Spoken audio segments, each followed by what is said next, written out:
안녕하세요, 여러분. 라이쌤입니다.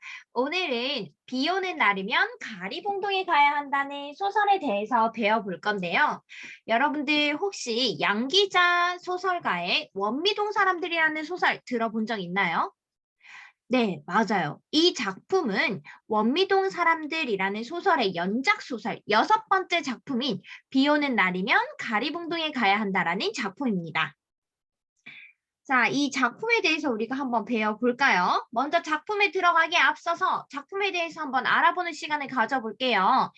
자, 원미동 사람들 연작의 6번째 작품, 이 바로 우리가 배울 비 오는 날에는 가리봉동에 가야 한다입니다. 자, 두 번째, 이 작품의 시간적 배경은요, 1980년대 중반인데요. 겉으로는 전지적 작가 시점이지만 대체로 주인공인 그의 시점에서 관찰되고 해석되며 서술됩니다. 이 소설에서 우리가 알아야 될 점은 편견에 사로잡혀 남을 의심하고 낮추어 보았던 그와 아내가 자신들의 행동을 돌아보고 반성한다는 점인데요. 인물들의 태도가 어떻게 변해가는지에 대해서 초점을 맞춰서 소설을 살펴보면 좋을 것 같아요. 자, 여기서 등장하는 원미동 사람들과 비 오는 날이면 가리봉동에 가야 한다는 가리봉동, 즉 공간적 배경의 의미는 어떤 것들이 있을까요? 먼저 원미동은요, 서울 변두리 소도시입니다. 서울에서 직장을 두고 있으나 경제적으로 어려움 때문에 서울에 정착해 살 수 없었던 사람들이 밀려와 살던 위성도시인데요. 이곳은 소시민들과 하층 노동자의 생활 터전입니다. 이 소설에 등장하는 그와 아내는 바로 소시민을 대표하는 인물들이고요. 그 다음에 임씨는 바로 하층 노동자를 대표하는 인물이 되겠습니다. 자, 가리봉동은요, 1980년대에 공장이 밀집되어 있던 공업지구인데요. 상층 자본가가 공장 경영을 통해 부를 축적하는 공간이자 자본주의 밑바닥 삶을 살던 공장 노동자들의 생활 공간입니다. 과연 이 소설에서 비 오는 날에 가리봉동이 찾아가는 사람은 누구일까요? 그리고 비 오는 날에 가리봉동에 가야 하는 이유는 과연 무엇일까요? 작품을 통해서 그 궁금증을 해결해 보도록 하겠습니다. 비 오는 날이면 가리봉동에 가야 한다. 이 소설은요, 1980년대 도시 변두리에 사는 소외된 사람들의 삶을 소재로 한 연작 소설, 원미동 사람들 중 한 편인데요. 겉모습만 보고 오해했던 이 타자, 다른 사람을 이해하고 그를 통해서 타자를 곡해했던 자신을 반성하는 소시민의 마음의 흐름을 잘 그려내고 있습니다. 소설은 이야기죠, 여러분. 이야기에서 중요한 건 뭐예요? 첫 번째, 인물이 되겠죠. 두 번째, 그 인물들을 연관 지어주는 사건이 중요할 거예요. 자, 등장인물들을 한번 살펴보고 넘어가 보겠습니다. 등장인물은 크게 세 명의 인물이 나오는데요. 바로 먼저 그라는 인물입니다. 그는 부천 원미동의 연립주택 집주인입니다. 소심하지만 부끄러움을 아는 이성적 인물이고요. 자, 바로 임씨. 임씨는 전형적인 도시 빈민 노동자고요.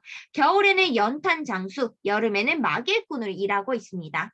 일처리가 꼼꼼하고 책임감이 강하고 정직한 인물이죠. 다음 인물은 그의 아내입니다. 인색할 정도로 알뜰한 주부죠. 꼼꼼하게 잘 따지고 금전적인 문제에 굉장히 민감한 현실적 인물입니다. 사실 그와 아내는요, 소시민 계층이에요. 소시민이다 보니까 이 경제적인, 금전적인 문제에 굉장히 민감한 모습을 보이고 있습니다. 작품 속에서도 그렇게 민감한 모습들이 잘 드러내고 있는데요. 여러분들이 그런 부분을 중심적으로 한번 봐주시면 좋을 것 같습니다. 자, 그러면 드디어 작품으로 한번 들어가 볼까요? 자, 모두들 교과서 53쪽을 봐주시길 바랍니다. 자, 지금 우리가 구성에 대해서 이야기를 해볼 건데요. 소설을 흔히 발단적의 위기 절정 결말이라는 구성을 바라보고 있잖아요. 하지만 요즘 문학계에서는 이러한 구성으로 가르치지 않습니다. 그래서 선생님은 발단전개 위기 절정 결말 반드시 이런 내용이다 라기보다는 우리가 내신 공부를 하기 때문에 교과서에 나오는 작품이 발췌기 때문에 내용이 헷갈릴 수 있어요. 그래서 발단 전개 부분은 이런 내용이고 위기는 이런 부분이다. 이렇게 부분 내용을 설명해주기 위한 부연 설명으로 발단 전개 위기 절정 결말이라는 필기를 해줄 겁니다. 순전히 여러분들이 공부하기 편하게 하기 위해서 써주는 거지 발단 전개 위기 절정 이 구성에 대한 문제는 따로 내지 않을 거예요. 중요한 부분이 아니에요. 자, 그럼 작품 시작해 보도록 하겠습니다. 먼저 앞부분 줄거리 확인해 볼게요. 앞부분 줄거리가 바로 발단과 전개에 해당하는 부분입니다. 그와 아내는 첫 인물이 등장할 때는 동그라미 인물에 어렵게 연립주택을 장만하였다. 그러나 그 집에 이런저런 문제가 생겨 보수하느라 제법 많은 돈을 들이게 된다. 그러던 중 욕실 바닥에서 물이 새는 일이 생기자 이게 바로 사건이 되겠네요. 소설 속의 사건이 되겠습니다. 이웃의 소개를 받아 임씨에게 공사를 맡깁니다. 자, 등장인물들 다 나왔습니다. 임씨에게 공사를 맡기죠. 하지만 곧 그는 임씨의 본업이 연탄 배달이라는 사실을 알고 욕실 공사를 맡긴 걸 후회하게 되죠.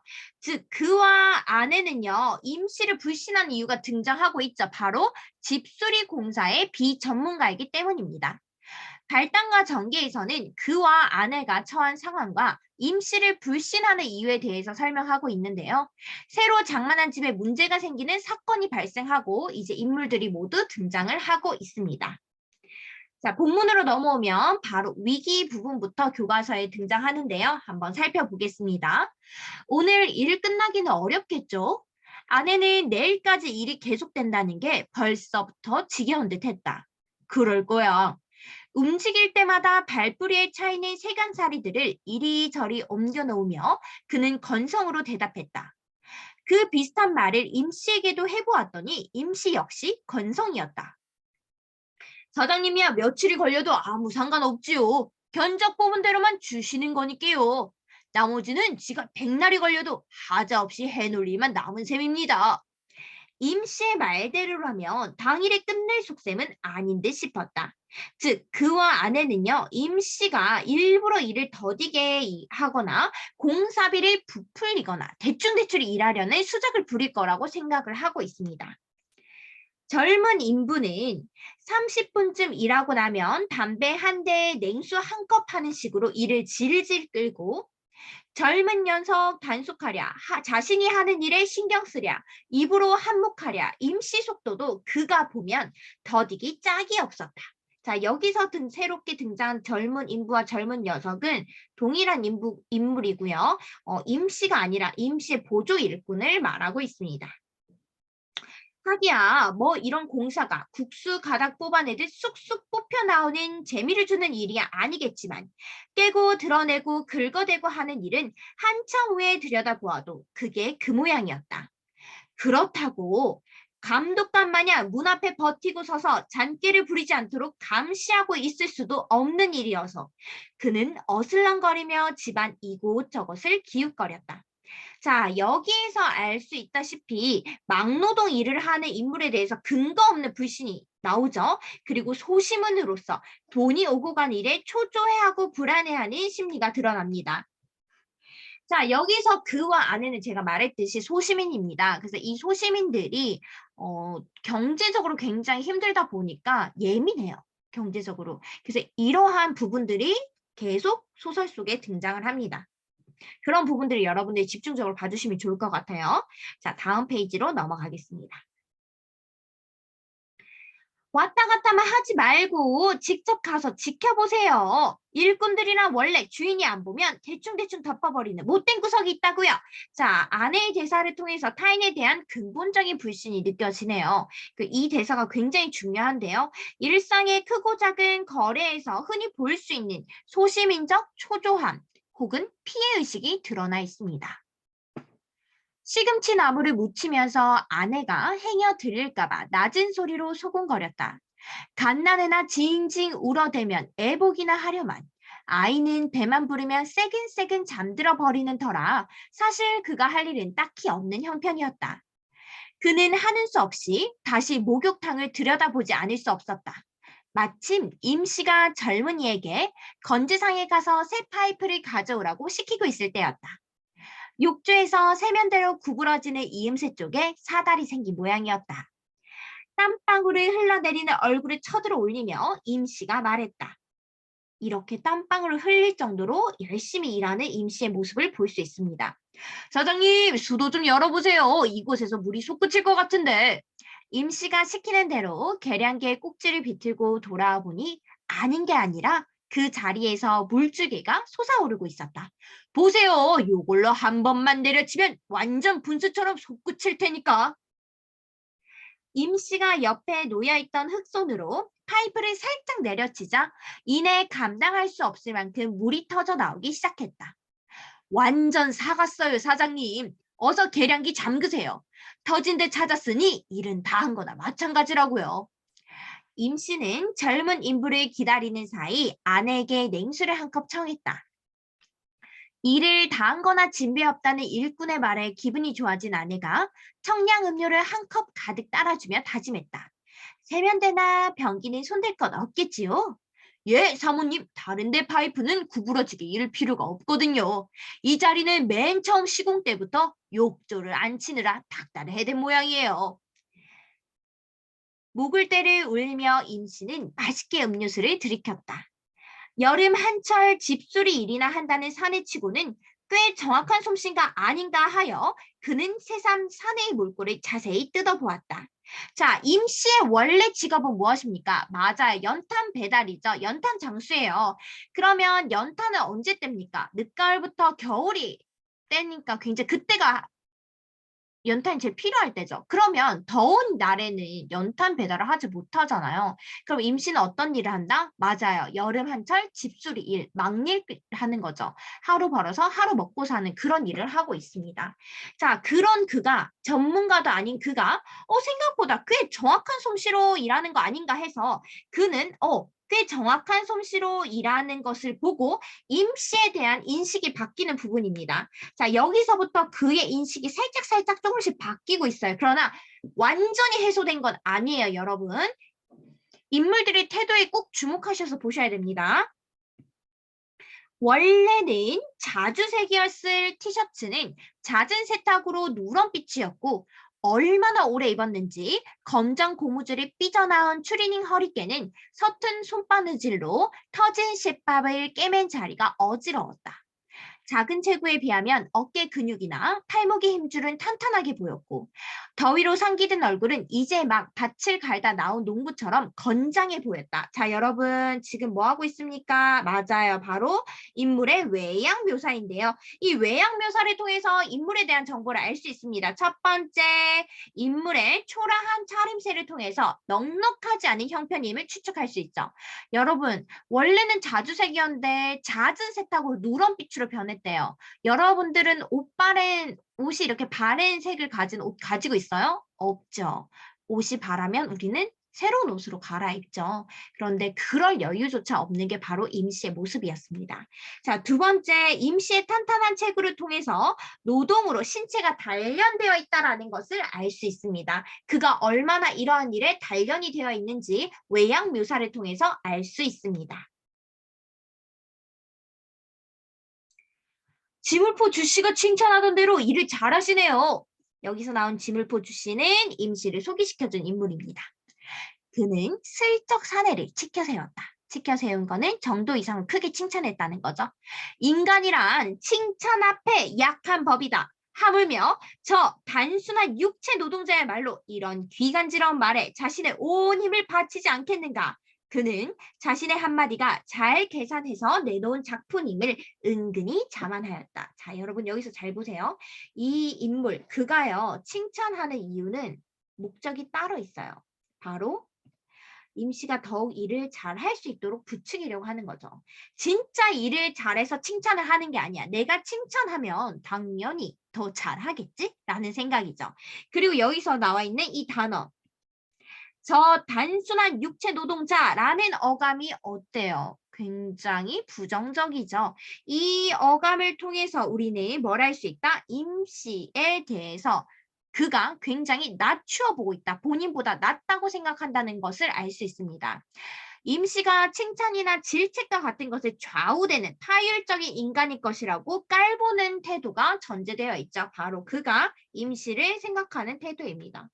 그가 임 씨를 이렇게 생각하고 있는 거죠.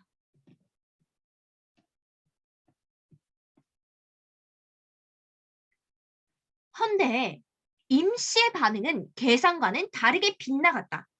뭐립쇼, 누가 와서 이래도 마찬가지니까요. 목욕탕 하자 공사는 순서가 있어요. 자, 임 씨의 대사를 통해서 우리는 그가 당황할 수밖에 없겠네요. 보통 이렇게 칭찬을 하면 어떻게 반응하겠어요? 아유, 제가 좀 여름철 한철이지만 저 일 잘해요. 라고 응대를 하거나 호응을 막 하면서 신나하거나 아유 아닙니다. 뭘 또 그렇게 겸손한 척 이야기를 하겠죠. 기분 좋아하면서. 그런데 임 씨는 그러한 반응이 아니었어요. 그냥 당연하게 누가 와서 해도 마찬가지예요. 일에는 모든 순서가 있으니까요. 이렇게 이야기를 합니다. 자, 임 씨의 대사를 통해서 우리는 임 씨에 대해서 또 잘 알 수 있어요. 임 씨는요. 자신의 기준에 따라 일을 진행하는 자율적인 인간이에요. 그가 생각한 타율적인 인간이 아니라는 거죠. 자신만의 주관을 뚜렷이 지니고 있으며 남의 말에 쉽게 흔들리지 않는 인물임을 알 수 있습니다. 그래도 하고 입막음을 하려다 말고 그는 할 말이 마땅치 않아 주춤거렸다. 그래도 당신 솜씨가 최상급이요 하는 말도 이상하게 들릴 것이고 그래도 누군들 당신만 하게 일을 처리하겠느냐 하고 말해도 속이 보여서 곤란했다.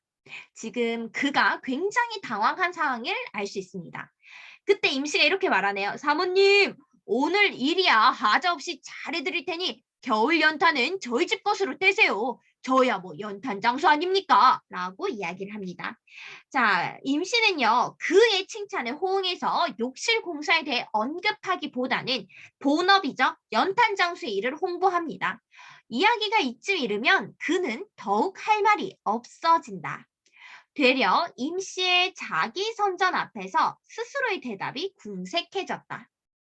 아내 또한 딱히 연탄을 맡기겠다는 대답도 없이 웬일인지 굳어진 표정이었다.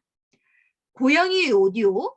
나의 예상, 그가 예상과 달리 흘러가는 대화를 돌리기 위해서 말을 돌린 거야. 이제, 고향은 어디요? 아무려면 머리 굴리는 거야. 임씨보다 못하랴 싶어서 그는 말꼬리를 돌려보았다. 어딘가에는 반드시 임씨를 달뜨게 할 함정이 있을 것이다. 부드러운 말로 꽉 움켜잡아야 일에 정성을 쏟아 완벽한 공사를 해줄 것이 아닌가. 자, 계속해서 임씨가 일을 더 잘할 수 있도록 부추기려고 합니다. 이렇게 말을 거는 것도 칭찬을 하는 것도 진심에서 우러났다기보다는 목적이 있는 거죠. 무슨 목적?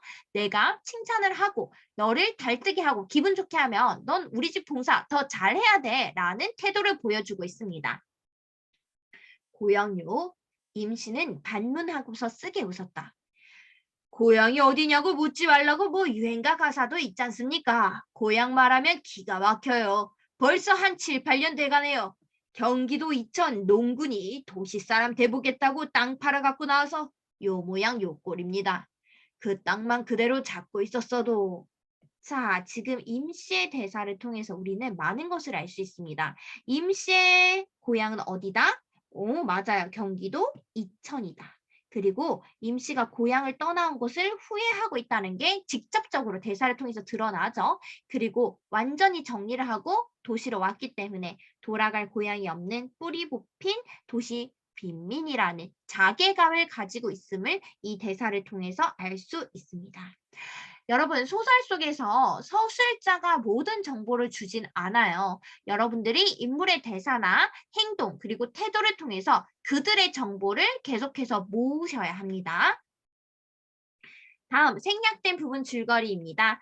그와 아내는 임씨가 자신들을 속이고 공사비를 많이 받으려 한다고 생각하고 있어요. 아직도 임씨에 대해서 불신과 편견을 가지고 있습니다. 그런 가운데서도 조금씩 임씨의 지난 삶에 대해 알게 된다. 공사가 끝나갈 무렵 임씨는 수리할 곳이 더 있으면 고쳐주겠다고 합니다. 자, 지금 우리가 교과서에 있는 모든 내용이 나올 수 없다고 했죠. 자, 생략된 부분은 뭐냐면 욕실 공사가 이제 마무리가 다 됐어요. 마무리가 다 됐는데 임씨가 더 수리할 곳 없나요? 라고 말을 합니다. 그랬더니 아직까지도 여전히 임씨를 믿지 못하죠. 그러다가 그와 아내가 가끔 물이 새는 옥상 이번에 수리해볼까? 라고 하면서 임씨에게 옥상 방수 공사를 부탁하게 됩니다. 자, 그래서 여기 보면 밑줄 친 부분들이 바로 임씨에 대한 불신과 편견. 아직도 그와 아내는 여전히 임씨를 불신하고 편견을 가지고 있다라는 거 잊지 마세요. 자, 그리고 우리가 또 알아야 되는 거는 이미 그와 임씨는 대화를 통해서 임씨에 대한 정보를 그는 알고 있어요. 우리는 모르지만 그는 알고 있어요.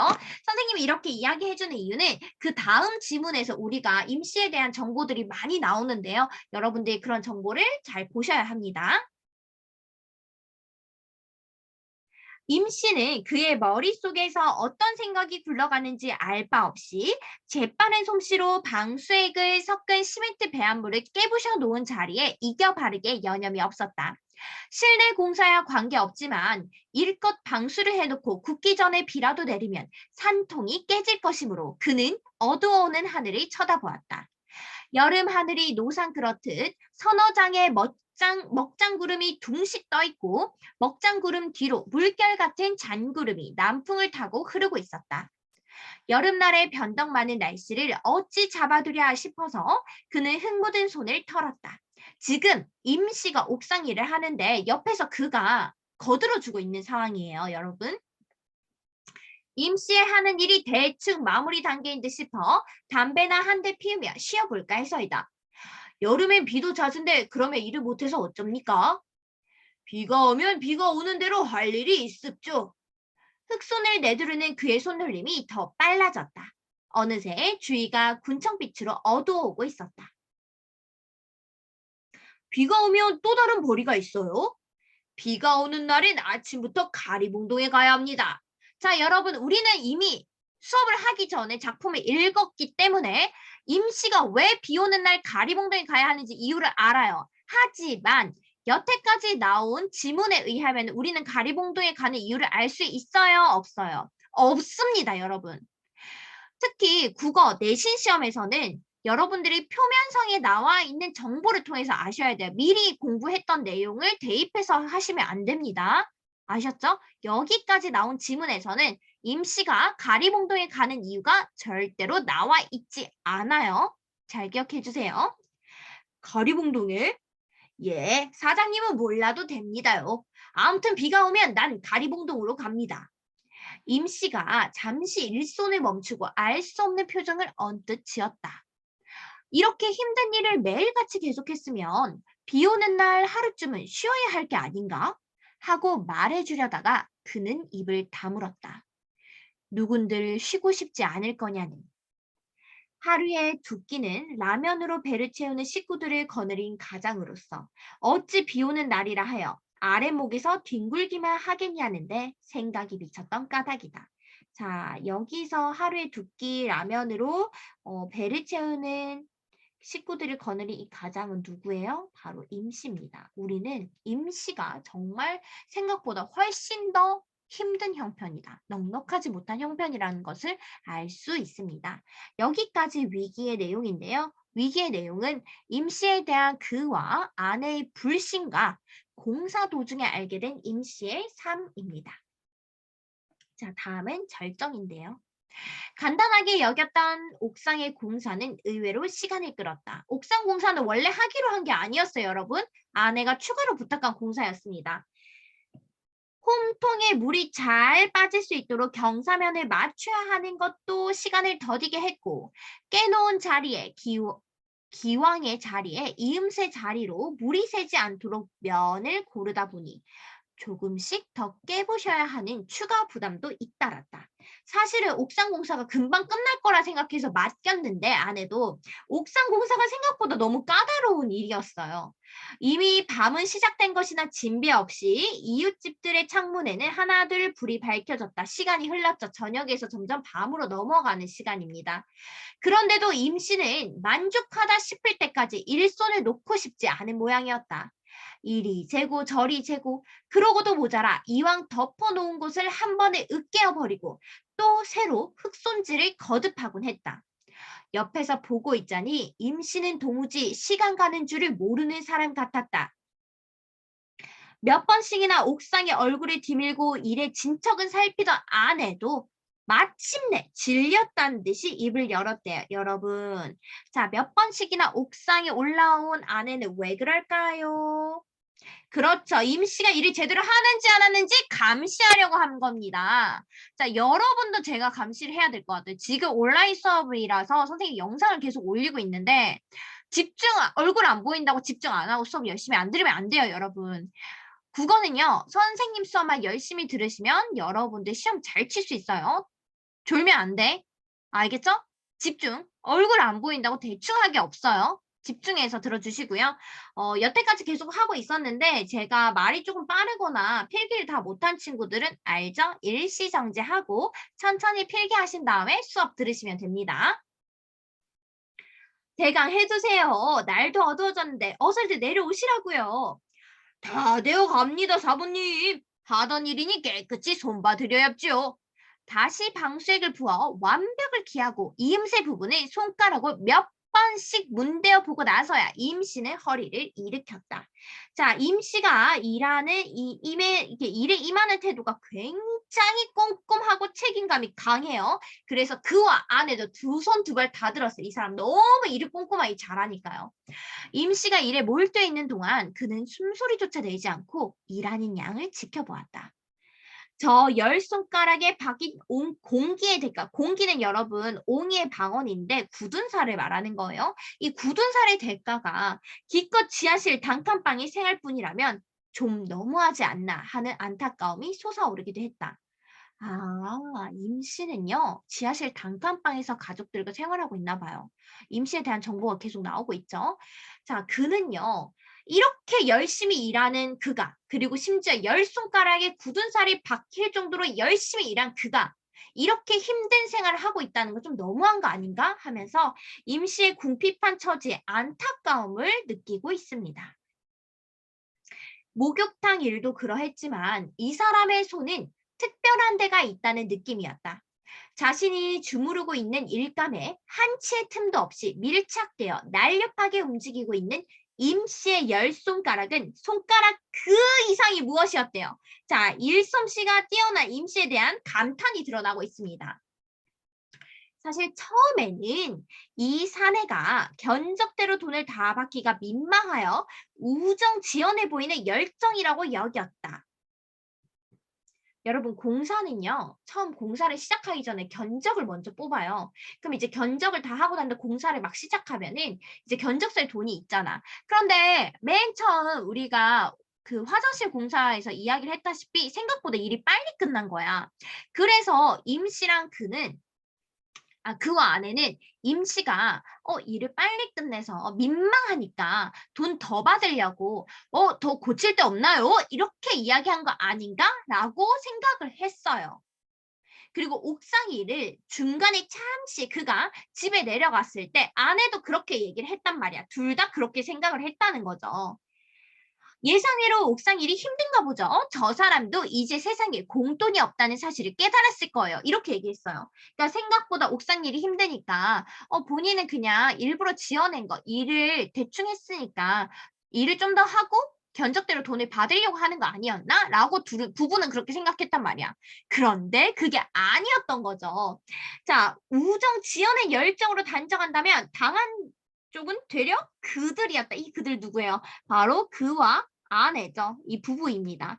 밤 8시가 지나도록 자벽부 노릇에 시달린 그도 고생이었고, 자, 그는요, 옥상에서 임시를 막 도와서 옆에서 일을 하고 있었단 말이야. 그러니까 자기도 일을 너무 꼼꼼하게 하니까 피곤한 거예요. 그리고 불어 만들어 시킨 일은 옥상 공사를 말하죠. 점점 심적 부담을 느끼기 시작한 그의 아내 역시 사실 안절부절이었어. 그러니까 마지막에 결국 뭐라 했어? 그만 내려오세요 라고 이야기를 하잖아요. 자, 이를 통해서 마침내 옥상 공사를 통해서 임씨 이렇게 성실한 모습을 통해서 그와 아내가 임씨를 다시 새롭게 봅니다. 그리고 오해를 풀어가는 모습이 드러납니다. 아내는 기다리는 동안 술상을 보아놓고 있었다. 술상을 봐놓는다는 것도 이 사람에 대해서 이제 굉장히 생각이 많이 긍정적으로 변했다는 걸 알 수 있죠. 미운 사람한테 어떻게 술상을 받아서 줘요? 같이 술 마셔요? 아니잖아요. 그러니까 우리가 인물들의 태도가 점점 바뀌는 것을 알 수 있습니다. 손발을 씻고 계단에 나가 옷의 먼지를 털고 들어온 임 씨는 8시가 지나간 시간을 보고 오히려 그들 부부에게 미안해하였다. 시간이 벌써 이렇게 됐나요? 우리 사모님 오늘 늦게까지 이거 고생이 많으십니다요. 사장님이야 더 말할 것도 없고 참 죄송하게 됐습니다. 이렇게 말을 합니다. 사실 여러분 공사 시킨 사람은 그와 아내인 이 부부인데요. 일 늦게 끝났다고 미안하다고 이렇게 사과를 하고 있네요. 임 씨는 자신이 작업을 늦게 마쳐 그의 부부에게 불편을 끼쳤다고 생각하고 사과를 합니다. 이를 통해서 우리는 임 씨의 성격을 알 수 있어요. 임 씨는 상대방을 굉장히 배려를 잘하는 사람이구나라는 것을 알 수 있습니다. 안방에서 아이들을 보고 있던 노모가 대신 임 씨의 노고를 치하해 주었다. 젊은 사람이 일도 엄청 잘하네. 늦으면 내일 하면 쉬었다 하면 좋을 끼고만. 일 무서운지 모르고 보니 어이구 앞으로 잘 살게요. 노모의 덕담을 임신의 무릎을 꿇고 두 손을 짚은 채 들었다. 어른이 말씀하신다고 이렇게 무릎을 꿇고 이렇게 두 손을 짚은 채 듣는 거죠. 어른을 공경하는 모습입니다. 임씨의 성격을 우리는 전부 다 이제 대사나 행동을 통해서 알 수 있네. 굉장히 예의 바른 사람이다라는 것도 알 수 있겠네요. 내 사이 예수 믿는 사람이란 남자들 술 마시는 꼴은 앵꼬 봐서 못 보지만 그렇게 일하고 안 마실 수는 없겠구만은. 나는 고만 들어갈 테니 좀 쉬었다 가소. 노모가 방문을 닫고 들어가자 임씨는 그가 부어주는 술을 두 손으로 황감히 받쳐들고 조심스럽게 목을대로 넘겼다. 이거 왜 이러십니까? 편히 드십시다. 나이도 서로 엇빛을 할 텐데 말이오. 그렇게 말은 했어도 그는 임 씨의 나이가 자신보다 훨씬 많으면 왠지 괴롭겠다라는 기분을 지울 수 없었어요. 왜 그럴까? 맞아요. 그가 임 씨보다 젊은데 더 넉넉한 형편이면 좀 뭔가 미안하잖아. 유교 뭐인가요? 여러분들 유교 거리죠? 저도 유교 거리예요. 뭔지 알죠? 약간 내가 이 사람의 돈 주고 쓰는 사람이지만 나보다 나이가 많다고 하면은 약간 좀 부담스러운 그런 느낌. 바로 그거죠. 자, 찬바람이 불면 다시 온몸에 검댕칠하는 연탄 배달에 나서야 하고 여름이 오면 정식으로 간판 달고 일하는 설비집 동료들이 손이 딸려야만 넘겨주는 일감에 매달려 자 하루 벌어먹고 사는 저 사나이 앞날이 창창하다는 게 위안이 될지는 그것도 모를 일이긴 했다. 봐봐 얘들아. 원래 직업은 연탄 배달이잖아요. 그럼 여름엔 할 일이 없으니까 정식으로 간판을 달고 일하는 설비집 동료들이 여름에 막 일이 많잖아. 왜냐면 장마에다가 태풍에다가 일이 많은데 그때 손이 딸려야지만 일감을 넘겨주는 거예요. 그러니까 하루 벌어서 하루 먹고 사는 거예요. 여름에는. 그러니까 이 사람이 너무 힘들게 사니까 앞날이 창창했으면 좋겠다. 앞으로 더 잘 될 거예요. 라고 하고 싶지만 이 위안이 될까? 솔직히 그것도 모를 일이죠. 왜냐하면 고생하는 임씨의 삶이 잘 됐으면 좋겠지만 솔직히 그럴 수 있을 거란 확신 못 하잖아요. 하루 벌어서 하루 먹고 사는 게 얼마나 힘든데. 사장님은 금년 몇이죠? 저는 토끼띠 36 아닙니까? 임씨가 36의 토끼띠라면 그는 35의 용띠였다. 옆에 앉아서 지갑을 열었다 닫았다 하던 아내가 얼른 이 양반은 하고 나서는 것을 그가 가로챘다. 그래요? 나도 토끼띠지요. 서로 동갑이군요. 라고 나이를 속여서 말합니다. 왜 그런지 알죠? 나이 속인 이유. 그렇죠. 한 살이라도 조금 어리면 민망한 상황이 되지 않을까라고 생각했기 때문이죠. 아내가 기가 막힌다는 표정으로 그를 쳐다봤어요. 왜? 그가 나이를 속였기 때문이죠. 그는 아랑곳하지 않고 동갑 기념이라고 또 한 잔의 술을 그의 잔에 넘치도록 부었다. 한 살 정도만 보태는 것으로 거짓말의 양을 줄일 수 있는 것이 몹시 다행스러웠다. 도끼띠 남자들이 원래 팔자가 드센 편 아닙니까? 여자 토끼띠는 잘 사는데 요상하게 우리 나이 토끼띠 남자들은 신수가 고단터라 이 말입니다. 헌데 사장님은 용케 따시기 사시니 복이 많습니다. 저런 그는 속으로 머쓱했다. 왜? 그는 용띠니까요. 토끼띠 아니라고요. 토끼띠가 어쩌고 했었는 게 아무래도 아슬아슬했던지 아니면 준비한 술이 바닥나는 게 보였던지 아내가 단호하게 지갑을 열었다. 돈 드려야지요. 그런데 점점점. 자, 아내가 말줄임표를 보이고 있어요. 여러분, 왜 말을 끝까지 하지 않았을까? 자, 견적서를 이미 줬기 때문에 사실은 견적세대로 돈을 주면 돼요. 그런데 아내는 약간 망설이고 있습니다. 왜 망설일까? 맞아요. 오해는 안 해요. 이제 임씨에 대한 오해는 없어. 오해 완전히 풀었어. 아내가 임씨에 대한 오해는 풀었지만 공사비를 견적 금액만큼 주지 않고 약간 흥정을 하려고요. 혹시 조금 더 저렴하게 해줄 수 없나요? 이렇게 흥정을 하려고 하는 거죠. 아내는 뒷말을 못 잇고 그의 얼굴을 말끄러미 올려다 보았다. 그는 술잔에 들어 올리며 아내를 짐짓 못 본 척했대요. 역시 여자는 할 수 없어. 옥상 일까지 시켜놓고 돈을 다 주기 아깝다는 뜻이었다. 어머, 그가 이렇게 아내에 대해서 생각하네요. 여자가 계산적이고 인색하다고 생각하는 그의 편견이 반영되어 있죠. 사실 그가 돈을 많이 벌어오면 아내가 이렇게 인색할까요? 아니죠. 둘 다 소시민이기 때문에 경제적으로 힘드니까 허리띠를 졸라맬 수밖에 없는 거죠. 자, 그는 아내가 제발 딴소리 없이 20만 원에서 2만 원이 모자라는 견적 금액을 다 내놓기를 바랬대요. 견적 금액 얼마게? 20 빼기 2, 18만 원이었네요. 그는 아내가 공사비를 다 주기를 바랍니다. 그때 임씨가 먼저 손을 휘휘 내젓고 나섰어요. 사모님, 내 뽑아드린 견적서 좀 줘보세요. 돈이 좀 틀려질 겁니다. 아내가 손에 쥐고 있던 견적서를 내밀었다. 인쇄된 정식 견적 용지가 아닌 분홍 밑그림이 아른아른 내비치는 유치한 편지지를 사용한 그것을 임씨가 한참씩이나 들여다보았다. 임씨는요, 정식으로 일을 하는 사람이 아니기 때문에 인쇄된 정식 견적 용지가 아니겠죠. 자, 그가 견적 비용을 다시 검토하기 시작합니다. 그와 그의 아내는 임씨 입에서 나올 말에 주목하여 잠깐 긴장하였다. 술을 마셨더니 눈으로는 계산이 잘 안 되네요. 임씨는 분홍 편지지 위에 엎드려 아라비아 숫자를 더하고 빼고 또는 줄을 긋고 하였다. 자, 견적서를 꼼꼼하게 고치는 모습이 드러나고 있죠. 그는 빈 술병을 흔들어 겨우 반잔을 채우고는 서둘러 잔을 비웠다. 임씨의 머릿속에서 굴러다니고 있을 숫자들에 잔뜩 애를 태우고 있는 자신 스스로가 정말이지 역겨웠다. 왜 그럴까? 사실 이 사람도 소시민이다 보니까 이 경제적으로 쪼들려 있단 말이에요. 그러니까 과연 임씨가 얼마를 달라고 할까? 라고 자기도 모르게 애를 태운 그 사실. 내가 이 사람에게 일을 열심히 하고 충분히 다 해줬음에도 불구하고 얼마나 돈을 쓸까라고 긴장하고 있는 이 상태가 자기 스스로도 역겨운 상태입니다. 됐습니다, 사장님. 이게 말입니다. 처음엔 파이프가 어디서 새는지 모르니 전체를 뜯을 작정으로 견적을 뽑았지요. 아까도 말씀드렸지. 자, 일이 썩 간단하게 되었다 이 말입니다. 그래서 노임에서 4만 원이 빠지고 시멘트도 이게 다 안 들었고 모래도 그렇고 쓰레기 치울 용달차도 빠지게 되죠. 방수액도 탈도 반도 못 썼으니 여기서도 요게 빠지고 또 자, 꼼꼼하게 견적서를 수정하고 이에 대해서 설명하고 있죠. 우리는 이 임씨의 대사를 통해서 임씨가 성실하고 굉장히 양심적으로 일을 한다는 것을 알 수 있습니다. 임씨가 볼펜심으로 쿡쿡 찔러가며 조목조목 남는 것들을 설명해 갔지만 그의 귀에는 제대로 들리지 않았다. 뭔가 단단히 잘못되었다는 기분, 이게 아닌데 하는 느낌이 어깨의 뻐근함과 함께 그를 짓누르고 있을 뿐이었다. 왜 그럴까? 임씨에 대한 오해가 완전히 풀렸단 말이에요. 이 사람이 굉장히 성실하고 일을 잘하고 그 다음에 굉장히 양심적이란 사람이란 걸 아는데 이 사람이 이렇게까지 하니까 내가 스스로 더 자책감으로 전환이 되는 거죠. 미안한 거야.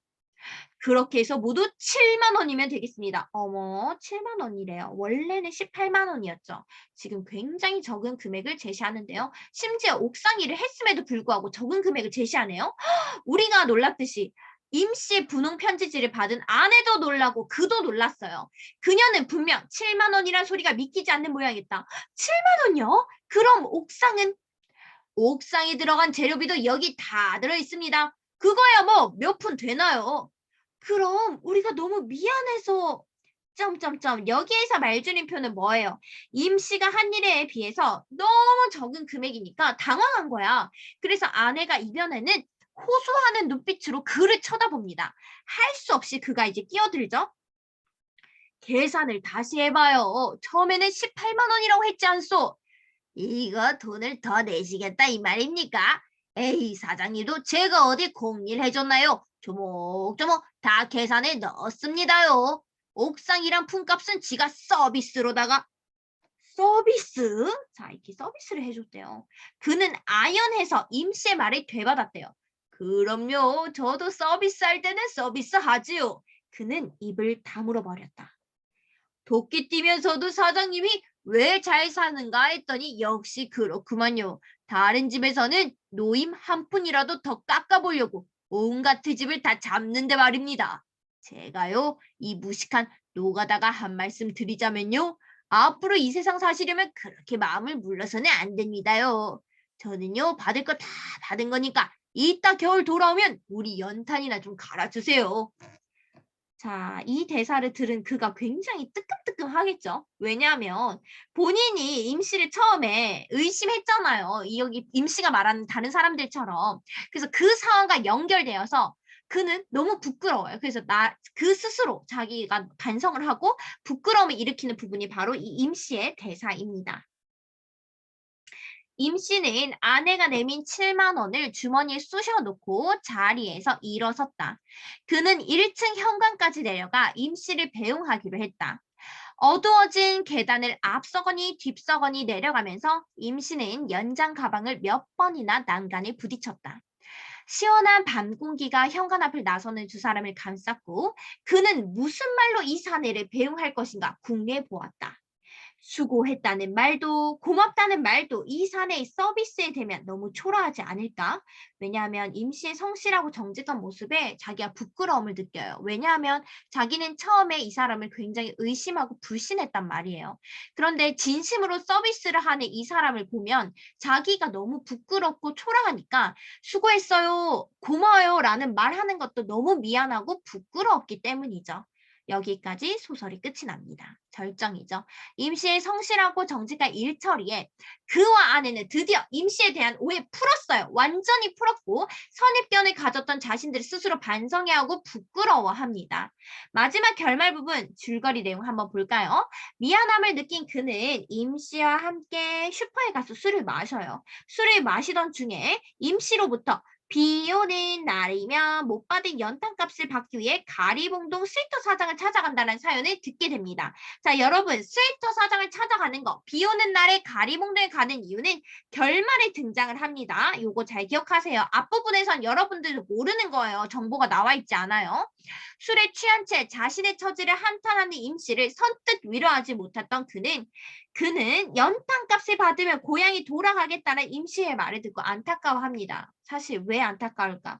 연탄값만 받으면 고향으로 돌아가고 싶어요. 고향 그리워하죠. 근데 사실 임씨는 고향이 있어요, 없어요? 없어요. 이제 고향이 사라졌단 말이야. 그러니까 그 말을 듣고 더 안타까워하는 거죠. 얼마나 삶이 고달프면 잘 살려고 도시로 왔는데 결국 다시 고향으로 돌아간다. 아무것도 없는 고향으로 돌아간다니까 안타까울 수밖에 없겠죠?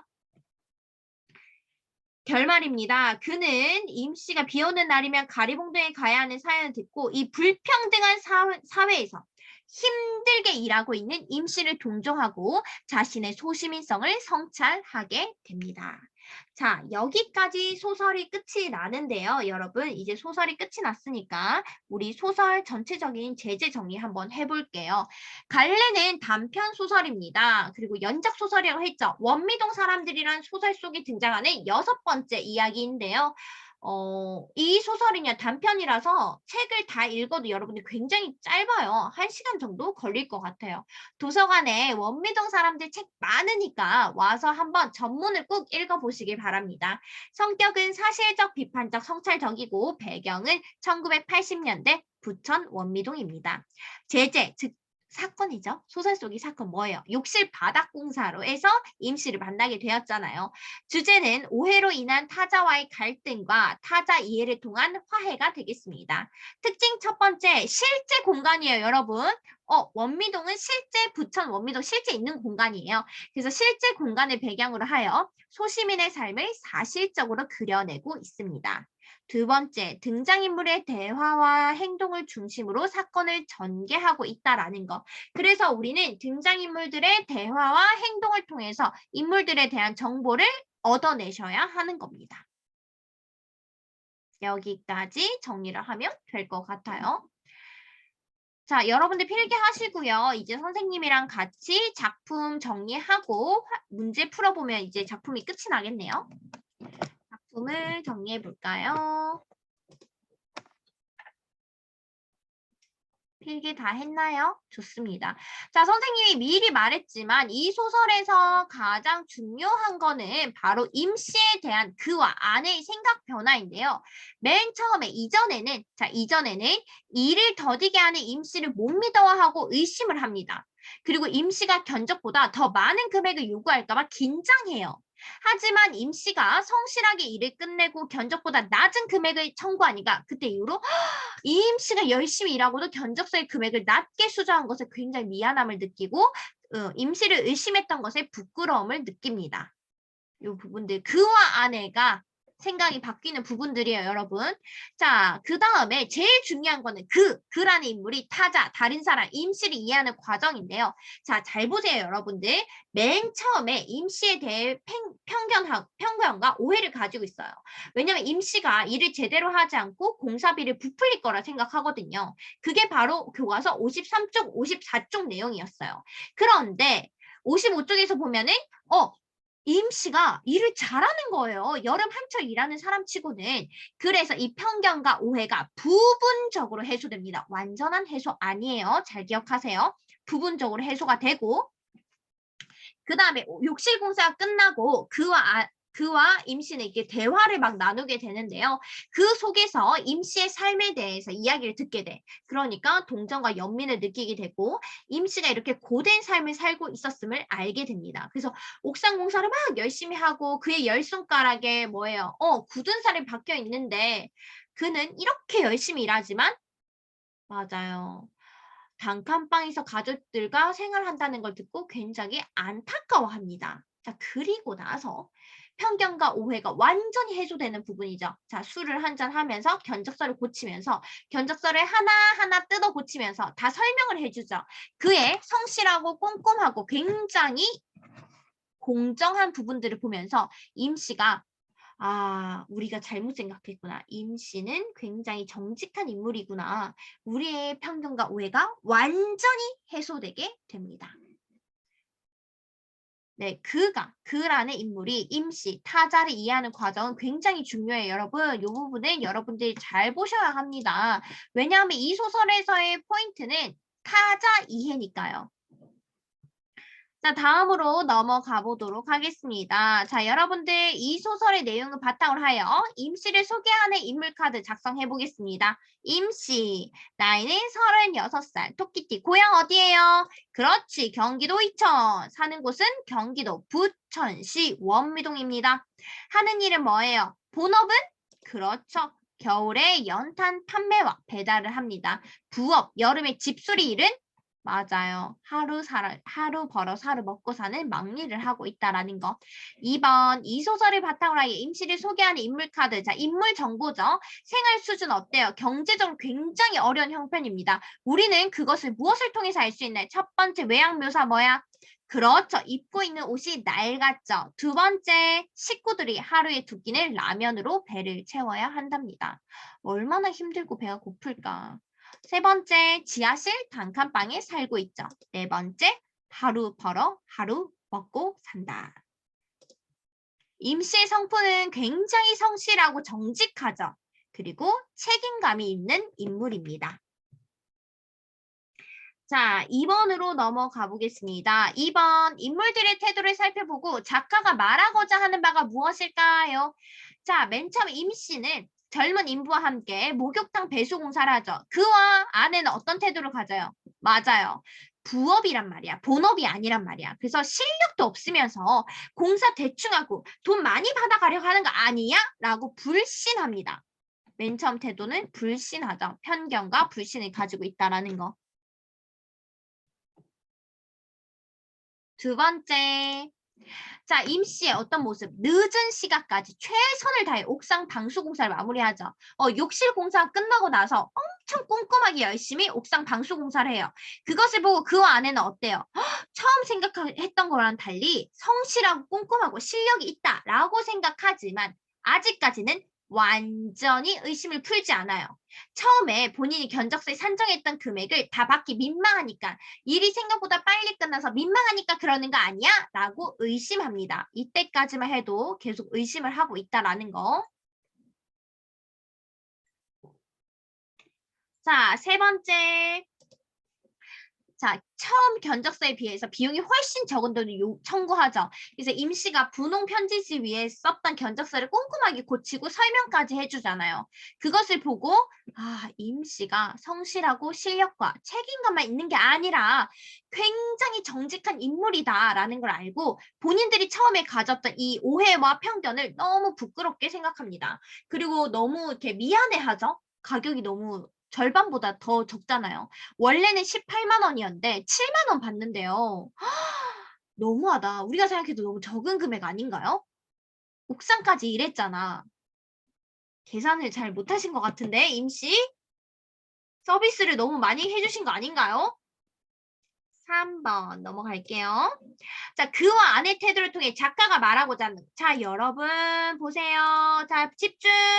자, 작가가 말하고자 한다는 거 뭘 의미합니까? 그렇지, 주제를 말하는 겁니다. 자, 이 소설의 주제는 과연 무엇일까요? 네, 다른 사람의 외모나 복장 따위의 겉모습을 보고 사람에 대해 선입견을 가져서는 안 된다라는 것을 말하고 있고요. 두 번째, 타자, 다른 사람을 제대로 알기 전에 벽을 미리 세워두고 있는 이 소시민의 모습 누구예요? 그와 아내, 그 부부죠. 모습과 자기 반성, 스스로 부끄러워하고 반성을 하고 있는 모습을 말하고 있습니다. 자, 다음은 3번으로 넘어가 보도록 하겠습니다. 자, 다음은 생략된 뒷부분의 내용 가운데 중 일부래요. 잘 읽어보고 다음 활동을 해보자 했는데요. 교과서 요거를 같이 봐야겠네요.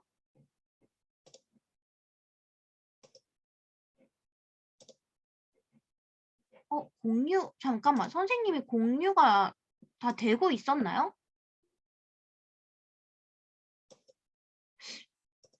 다 됐는지 모르겠네. 내가 계속 답을 보여줬는데 설마 못 봤던 건 아니죠? 당황스럽다. 일단 그럼 3번부터 해보자. 3번 먼저 해볼게요. 가리봉도에 가면 곰국이 나와요.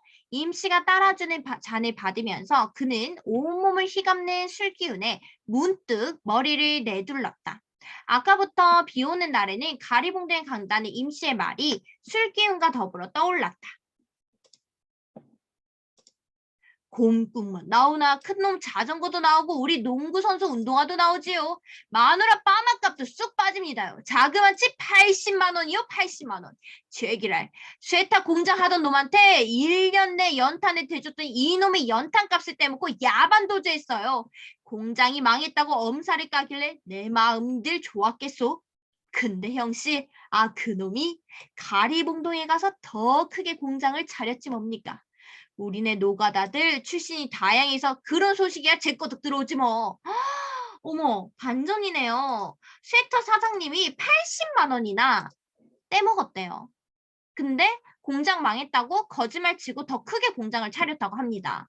와, 너무하다. 1980년대 물가가요. 자장면 한 그릇에 647원이었대요. 와, 우리 지금 자장면 5,000원 하지 않나요?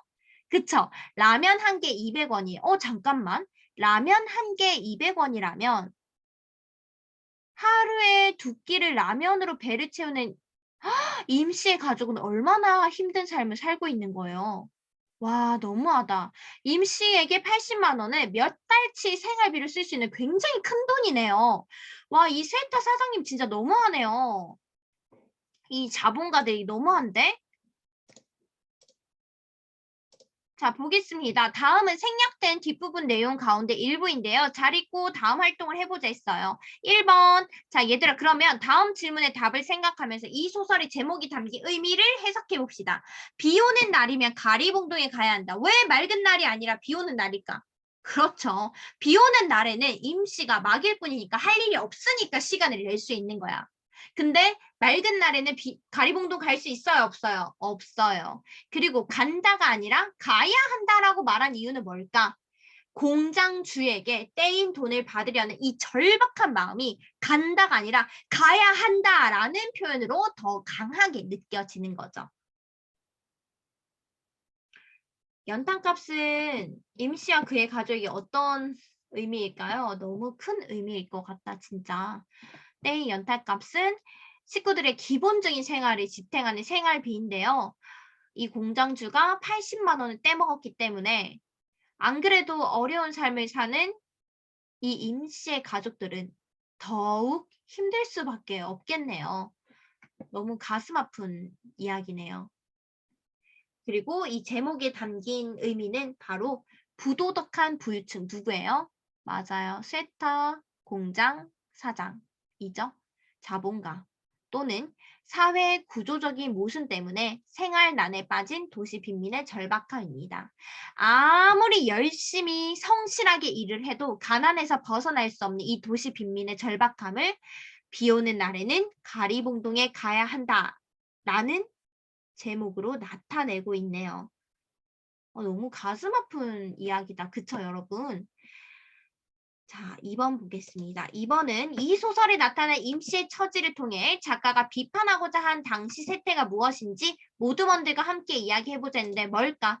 맞아요. 정직하고 성실한 사람이 제대로 대우받지 못하는 사회를 비판하고자 한 거죠. 우리도 이걸 보면서 와, 너무하다라는 생각이 들지 않았나요? 임씨가 저렇게 열심히 일하고 성실한데 정직하고 성실한데도 제대로 대우받고 살지 못하는 소설을 읽으면서도 가슴이 답답하네요. 결말이. 남의 돈을 떼먹고 호의호식하는 부도덕한 부유층 어떤 사람? 자본가.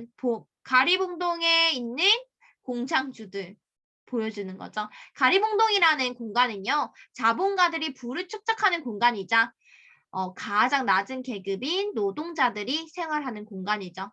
빈익빈 부익부를 보여주고 있는 공간이 되겠습니다. 자, 여기까지 우리는 학습 활동이 모두 끝이 났습니다, 여러분. 근데 제가 지금 학습 활동을 다 했다고 생각했는데 혹시 이게 화면이 안 보였나요? 그래서 필기를 다 못했을까 봐 잠시만 돌아가서 제가 앞에 부분들 필기를 한 번씩만 답을 보여드릴게요. 그럼 여러분들이 보시고 일시 정지하고 필기를 하시면 좋을 것 같아요. 필기하겠습니다. 요거 다 쓰셨죠? 자, 1번 내용. 1번 내용 여러분들 다 아시죠? 너무 쉬우니까 확인하고 2번 보겠습니다. 2번도 임시 소개하는 내용들 소설 속에서 다 등장한 정보들이에요. 여러분들 모든 정보는 소설 속에 등장해 있어요. 소설 속에서 여러분들이 정보를 얻으셔야 합니다. 2번 인물들의 태도를 보고 작가가 말하고자 하는 것은 과연 무엇일까? 자, 젊은 인부와 함께 목욕탕 공사하는 거 부업으로 하는 일이라 실력도 없다. 이렇게 생각했죠? 두 번째, 처음에 생각했던 거와 달리 꼼꼼하고 실력 있지만 의심을 완전히 풀진 않았다. 세 번째, 어때요? 이제는 완전히 풀었죠. 그리고 오해에 대해서 부끄러워하고 미안함을 느끼고 있다라는 거. 자, 그 다음 문제.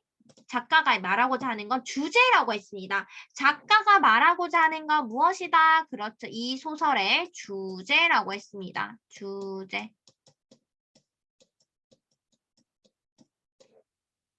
주제가 되겠죠? 다른 사람의 외모나 복장 이런 것들이 주제가 되겠습니다.